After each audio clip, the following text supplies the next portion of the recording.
When we view images on display, say in a gallery, they are usually matted and framed. It adds kind of a finished touch and a little bit of polish and professionalism.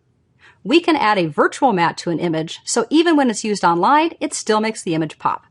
Let's manipulate just a few settings in Photoshop to give our image a matted look. We need to remember that even though when we look at this, it looks like just the picture, that the picture is actually sitting on top of a mat.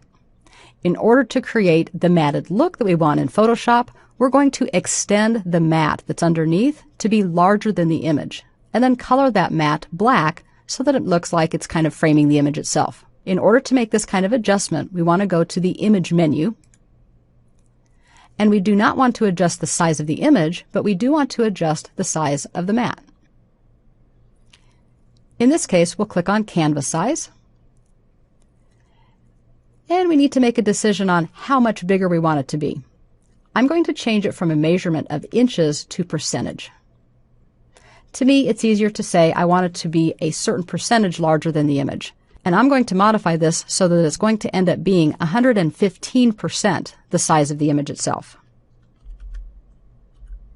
I want to keep the perspective. I want the border to be even all the way around, so I will do the same measurements, although you could make it larger on the top and bottom or the left and right if you were so inclined.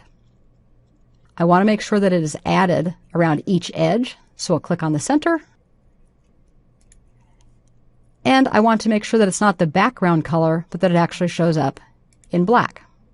Notice that black, white, and gray are all options. Then we can click OK.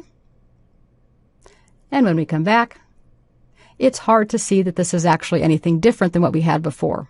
And the reason is because we have the dark interface in Photoshop. When Photoshop came out with this darkened interface, like a lot of applications have, the reviews were mixed. Some people like it and some people don't.